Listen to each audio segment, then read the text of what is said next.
হরে কৃষ্ণ। অনেকে বলে আত্মা যা চায় তাই খাও, এত বাচিচারের দরকার নেই। এরূপ কথার অর্থ কি? তাহলে চলুন জেনে নেওয়া যাক এই ভিডিওটির মাধ্যমে। আত্মা যা চায় তাই খাও, এরূপ কথার অর্থ হলো শুকরের মতো হও।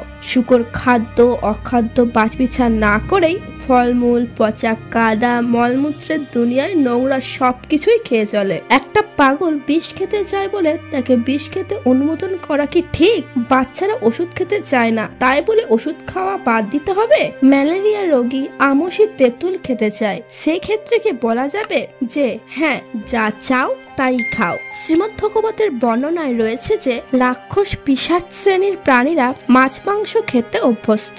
সাধারণত মাংস খেকো বা মাছলি খেকো মানুষদের মেলছ বলা হয়। পিশাচ তুল্য অতি নিম্ন স্তরের মানুষেরা অন্য প্রাণীর রক্ত, মাংস, হাড়, পিত্ত ইত্যাদি খাদ্যরূপে গ্রহণ করতে পছন্দ করে। তারা পোকামাকড়, কাকড়া, চিংড়ি, কেঁচো, গোসাপ, কাচিম, ব্যাঙ, মাছ, কাক, মোরগ, হাঁস, ভেড়া, কুকুর, শূকর, ছাগল, উট, গরু ইত্যাদি প্রাণীর রক্ত মাংস খেতে খুবই পছন্দ করে। কিন্তু সভ্য মানুষকে তা খেতে শাস্ত্রে নিষেধ করা হয়েছে। পিশাচত্ব অর্জন করা সভ্য মানুষের লক্ষ্য হওয়া উচিত না। পাশ্চাত্য দেশের কোনো অতি অসভ্য অঞ্চলের মানুষেরা বৃদ্ধ রুগ্ন শয্যাশায়ী পিতামহকে মেরে নরমাংসর ভোজ উৎসব শুরু করে। ভ্রূণ হত্যা করে ভ্রূণ নিয়ে রান্না চড়ায়। শ্রীমদ্ ভাগবতে বর্ণনা করা হয়েছে এই যুগের শেষ পর্যায়ে মানুষ মানুষকে কেটে খাওয়ার জন্য লালায়িত হবে। বর্তমান বিশ্বে বহু সংখ্যক মানুষ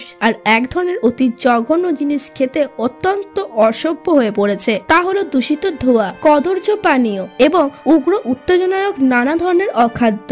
সেগুলির তালিকাও বিরাট, যেমন বিড়ি, চা, কফি, জর্দা, খৈনি, তামাক, আফিং, মদ, চরস, গাঁজা, সিগারেট, হেরোইন ইত্যাদি, যেগুলি মানব জীবন কুলসিত করে। কেবলমাত্র পারমার্থিক বিজ্ঞান কেন, আজ পর্যন্ত কোনো বিজ্ঞানী এইসব নেশাদ্রব্য গ্রহণ করতে অনুমোদন করেনি। বিচার বুদ্ধি সম্পন্ন মানুষ যদি খাদ্য অখাদ্য বাছবিচার না করে তবে মানব সভ্যতার বিপর্যয় অবশ্যম্ভাবী। তো বন্ধুরা, ভিডিওটি কেমন লাগলো? ভিডিওটি ভালো লাগলে লাইক, কমেন্ট এবং শেয়ার অবশ্যই করবেন। এবং এই ধরনের আরো রোমাঞ্চকর পুরাণ কাহিনী জানার জন্য আমাদের চ্যানেলটিকে অবশ্যই সাবস্ক্রাইব করে আমাদের পাশে থাকবেন। ধন্যবাদ।